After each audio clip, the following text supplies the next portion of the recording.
frábært að fá því heimsókn. Já, takk fyrir að bjóða mér. Byrjum það, þú ert búin að vera pæli í heilsu og vinna með heilsu og predika heilsu í áratugi. Já. Hvernig svona upplifirðu að, er það ekki sama upplifun ég með að fólk sé orðið miklu meðtækilegra núna fyrir einhverju sem innan gæsalappa væri hægt að kalla óhefðbundið en eiginlega bara heilbrigð skynsemi heldur fyrir 20-30 árum síðan? Jú, alveg klárlega.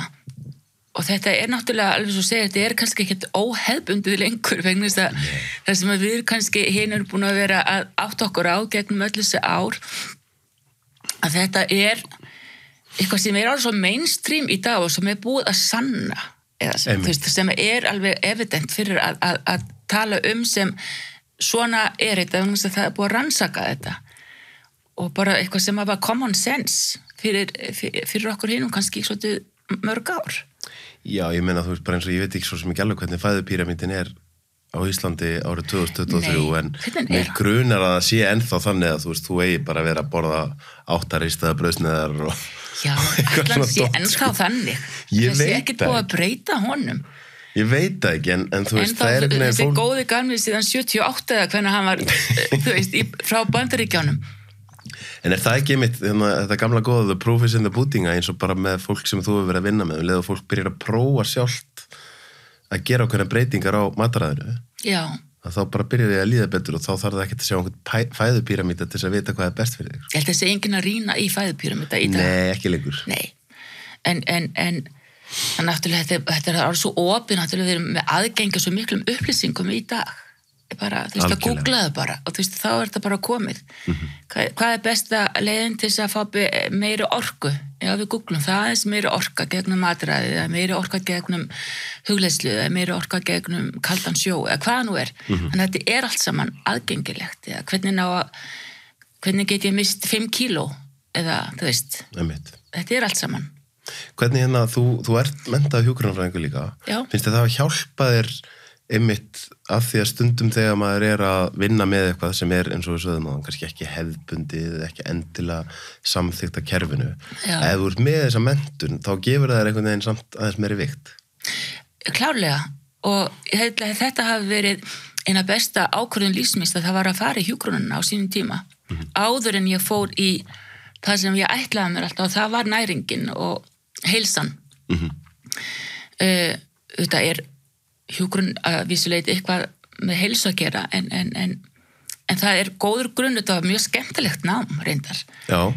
Og ég var orðin svolítið gömul, ég var búin að fá mínar 2 fyrstu stelpur þar að segja og þannig ég var orðin svolítið gömul því ég fór í nám, ég eignaðist börnin fyrst og ferðaðist og gerði ýmislegt, ég gerði svolítið öfugt í marga aðra held ég, þegar börnin snemma og svo fór ég í nám og þetta var skemmtilegt nám og gott nám á þessum tíma þegar ég tók mitt nám en var náttúrulega margt í skjön við það sem að ég þá þegar var byrjuð að pæla svo mikið ég var byrjuð að pæla í næringu og í heildrænni heilsu og búin að lesa mig mjög mikið til það þegar ég var í náminu þannig að ég var eiginlega að lesa bæði hjúgrunina og eitthvað annað með hann. En þegar þú segist það að verið byrjuð að pæla svona mikið í þessu, það bara þetta klassíska þegar að fólk byrjar að pæla svona mikið í heilsu þá það því að þín eigin heilsa þú ert að basla með þín eigin heilsu. Já, það byrjaði þar eins og alltaf ég var að glíma við mikla sykurfíkn og sem ég er búin að vera með bara allt mitt líf ennþá með hana og allt þitt líf? Já, ég held að byrja ógeðslega snemma. Bara þú ert barn? Já. Hvað sykurfíkn? Því núna alltaf sykur alls þar.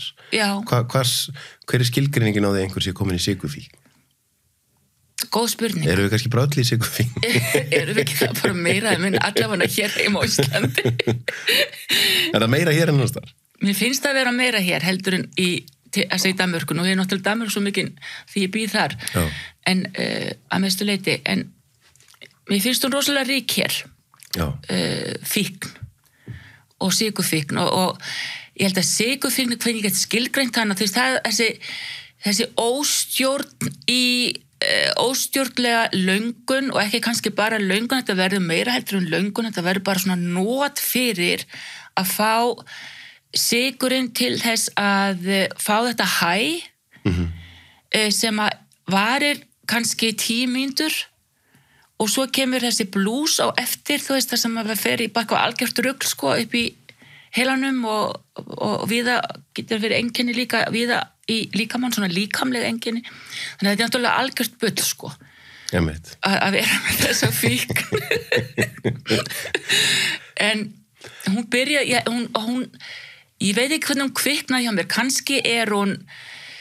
kannski er þetta eitthvað genetist sem að kemur á því að það er fíkn í fjölskyldinni. Pabbi var alkohólisti og þannig ég kem líka kannski frá þannig heimili sem er svona, þú veist, meðvirknis heimili.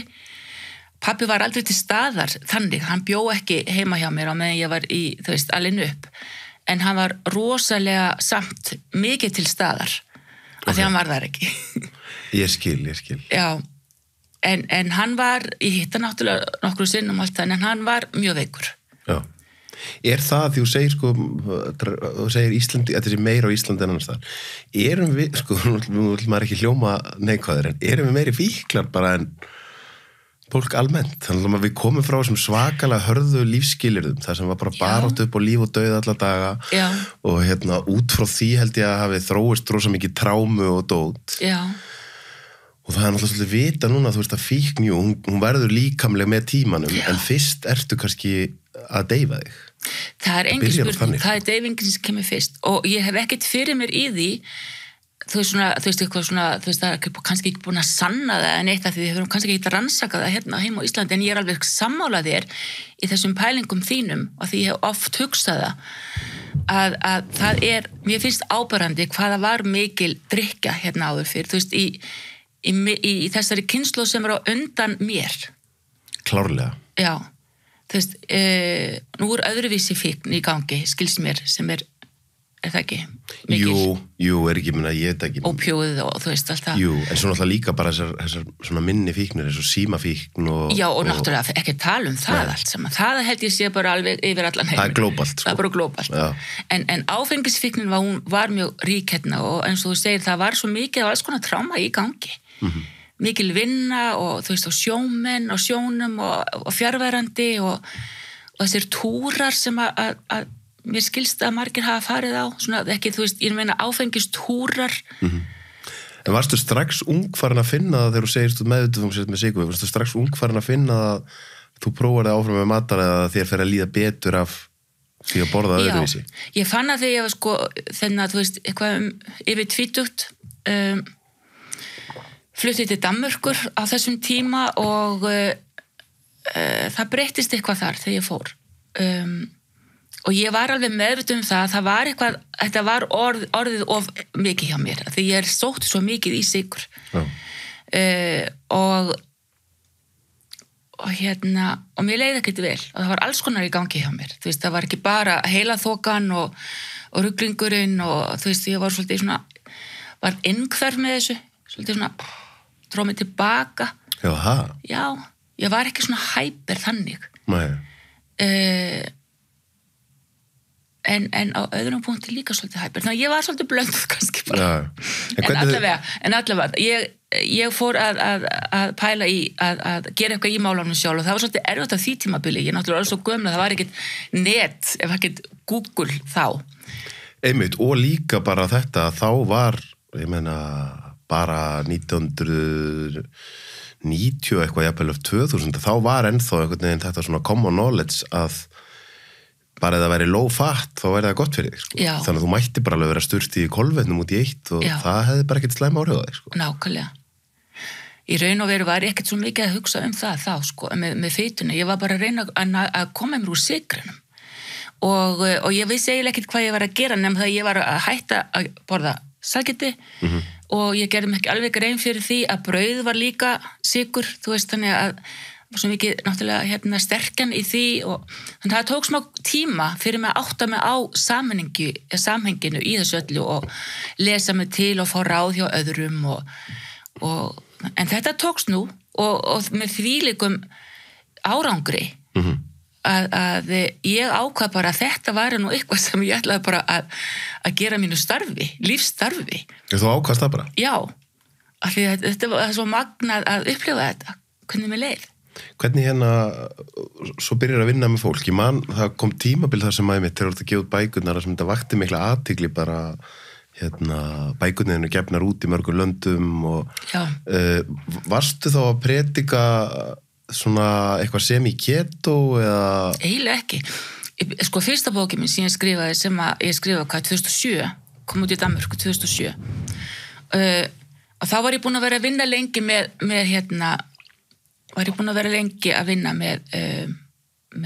skjólstæðinga og hjálpa fólki og þá var ég líka sko byrjuð að hlusta á sérfræðingana sem ég ennþá hlusta á í dag sem byrja að vera mjög hrifin af functional medicine og fór að þeirra ráðstefnur í Bandaríkjunum fleiri ár og þannig það var eiginlega minn grunnur að öllu þessu sem ég að gera í raun og veru í sambandi við næringuna og hef fylgst vel með functional medicine hvernig þeir byrjuðu og hvernig þeir líka hafa þróast, það mjög áhugavert líka hvernig þetta byrjaði mjög klínist allt saman og voru að rýna í stúdíur og rannsóknir og svo var þetta alltaf meira og meira heildrænt og það var svo gaman að fylgjast með því að það var líka mainstream en nú misti ég þráðum hvað voru að tala ég ætlaði að segja sko, functional, við vorum að tala þetta hvort þú hefði verið að predika keto já, nei, það var ekki keto eiginlega komið sko þetta svo langt á undan keto ekki það að keto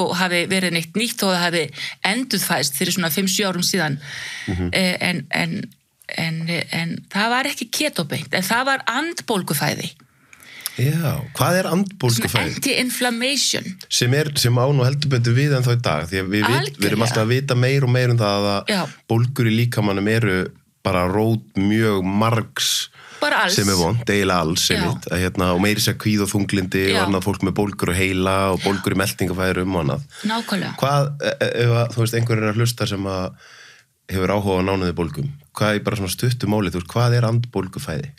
Sko, andbólgufæði eiginlega allt það, sko allur matur sem raun og veru líkaminn ekki hannaður til að borða og sem hann kann ekki alveg að vinna út úr og þetta hefur líka með insulin að gera alveg eins og keto líka og sykur að gera, einföld kolvetni þetta myndar þessar mikróbólgur í líkamannum. Þannig að þetta ekki bara vöðvabólgan, þú veist, og verkirnir. Þetta eru svona mikróbólgur sem við heldur ekki finnum fyrir. Þetta eru bólgur sem myndast í frumum, á frumum, í vef, bara þú veist, í heilafrum, allstaðar. Og þetta hefur með líka insulín, sko sykurinn og insulín viðnámið í frumunum og næmina sem hún verður skertari og skertari þegar við erum að borða svona mikið sykur og þá getur myndast bólga. Bólga getur myndast af streitu, bólga getur myndast af lélegum svefn, af þú veist, þannig að við getum alveg sagt að áhyggjur og þunglind og allt það, þetta allt saman eitthvað sem myndar bólgur í líkamann. Hvað kemur fyrst? Er það hænan eða eggið? Einmitt. Skilurðu? En andbólgumatur þess að ef maður ætlar að stemma við bólgum þá það að sleppa sykri, sleppa glúteni, kannski ekki fyrir alla en það eru margir sem vita ekki að þeir geti verið með glútenóþol. Það eru vondar fitur, svona plöntuoljur eða þú veist unnar fitur eins og sojaoljur og maísoljur og allt þetta og allir þessi einföld kolvetni. Hvernig einmitt, þú veist, það sem kannski erfitt við að vera að predika hvað svona fólk að við erum öll bara manneskjur. Já. Við búum í samfélagi við annað fólk og umhverfið ég var að ræða þetta svolítið mikið við Sigurjón Erni hérna ofurhlaupara. Já, hann svo yndislegur. Hann æðislegur. Að umhverfið þú lappar inn í venjulega maturverslun. Já. 85-90% af því sem þarna inni til þess fallið að búa til bólgur. Já. Skilur, og þá hugsaðu, eitt að fólk vill gera sitt besta en við borðum mörgum á dag, alla daga, alla ævi. Það svolítið meira en að segja það að ná að halda þessu bara. Þetta náttúrulega alveg rosalega áskorun. Ég að segja það, þetta ekki smá áskorun. Þetta rosalega áskorun og maður þarf virkilega að vilja það. Nákvæmlega. Þú veist, og það þarf virkilega að vera eitthvað í því sem á að breyta ykkur í lífinu fyrir mann.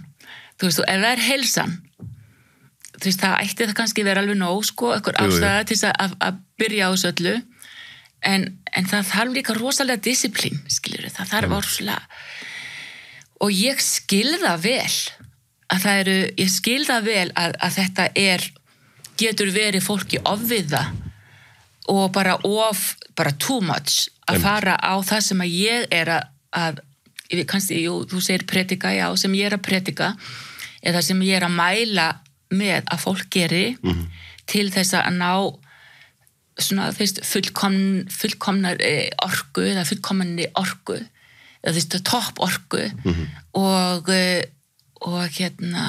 kannski betri fitubrennslu, betri insulínnæmi, þú veist, náttúrulega minni bólgum í líkamann og það kemur ekki bara þess að sjálfu sér. Það þarf að gera ýmislegt. Það bara svoleiðis. Svo náttúrulega erum við með hluti sem ég veit að þú ert að stunda eins og bara köldböð og aðra hluti sem klárlega hjálpa líka til við bólgur. Það er hreyfing. Já. Það náttúrulega, þetta er margt hægt að gera, ekki satt. Mataræðið og ég aðhyllist lágkolvetna, andbólgu, ketoflex mataræði. Hvað kallar ketoflex? Því að ég man eftir þessu tímabili fyrir, hvað er þessi svona 4-5 ár þegar það var bara annað hver maður á Íslandi, önnur hver manneski á Íslandi og keto. Já, bókin kom 2020, þannig það er og þá var það þetta var ég man í janúar þar sem voru bara annað hver maður á keto. Já. En ef ég hefði talað við fólk í mars þá hugsi ég að það hefði verið kannski 1% sem skilur er það þaðan sem þú kemur með þetta ketoflex að því í raun og veru ég þekki gríðarlega mikið af fólki sem hefur prófað keto en það er eiginlega enginn sem viðheldur í sko. Nei, ég þekki fólk að fá það er bara svoleiðis það er mjög sjálfri með taldri en ketoflexið mýkri leið í ketoið. Maður þarf aðeins að hafa fyrir því og komast þú veist, inn í að kenna líkamann hvernig hann á að nota síst orkuefni, þú veist, bensínið okkar glúkósin sem við fáum frá sykrinum eða kolvetnunum og hitt bensínið ketónarnir sem við fáum úr fitu og líka okkar eigin fitu, helst þar kannski og það þarf aðeins að kenna líkamanum að hann getur nota bæði. Það þarf ekki bara að vera ketónarnir eða bara að vera sykurinn. Hvernig væri það þá ef fólk að borða eins og ketoflex eða eitthvað svona? Er það þá bara ákveðin gluggi sem þú ert að leyfa þér að fara í kolvetni? Já, það er eitthvað svona ákveðin gluggi sem opinn og þú veist, ef maður vil fara alveg eftir prógramin þá þeir opnir sko kannski 4 sinnum í viku og þá getur þú farið upp í meira magna kolvetnum heldur en á bara þessu standard hreinu ketói. Það sem minna magna af kolvetnum, þetta gefur meira frelsi og ég held að þetta gefur líka betri hormóna jafnvægi heldur en að bara vera á keto alltaf. Það er allavega þess vegna sem ég bjóð til eða hannaði þetta ketoflex að því að ég var búin að prófa þetta langan tíma áður en ég skrifaði niðurstöðunar eiginlega að þetta hentaði mér og öðrum konum sem ég var að prófa hentaði mun betur að vera að flexa eins og ég kalla það. Einmitt, að flexa. Já. Við erum svo flexíbel. Nákvæmlega. En maður veltir svo fyrir sér sko, þú veist, þetta með umhverfið, að nú erum við komin á tíma þar sem ég man eftir því þegar kemur á forsíðu Time Magazine fyrir bara einhverjum, ekkert svo mörgum árum, bara myndast mjörglípu. Já, og það stendur frá hann bara eat this. Já. Og þá hugsa maður þetta bara svona paradigm shift frá því þegar þetta var bara low fat og allir átt að vera algjörlega, hugsaði þér. Nú vitum við erum komið með og meiri sagði hjartalæknar sem að hafa verið að skera upp fólk segja ég hef ekkert verið að skera upp neitt fólk að því að borða þú mikið á hotri fitu sko. Það eru sykrurnar sem að búa til sára á æðaveggina og annað. Og sem að sjá alveg fyrir að skera. Nákvæmlega. Þannig að þá kemur spurningin sko, en svo erum við með svo mikið iðnað í kringum matvæli og verslanirnar og við búum bara í kapitalísku samfélagi. Sko, þú veist, umhverfið hefur ekkert breyst mikið þó að vísindin séu farin að sýna fram á að bara rosa mikið af því sem í búðunum ekki gott fyrir okkur. Nei. Hvað sér þú leiðina til að við myndum einhvern veginn byrja að ég einhvern veginn hugsa það væri svo miklu auðveldara að borða hollt ef það væri bara einhvern veginn markaðurinn væri þannig að eiginlega allir veitingastæðir Þessi þáttur áskriftaþáttur. Inni á sölvitryggva.is fá áskrifundur aðgengi að öllum útgefnum þáttum, aukaefni og nýjum þætti í hverri viku.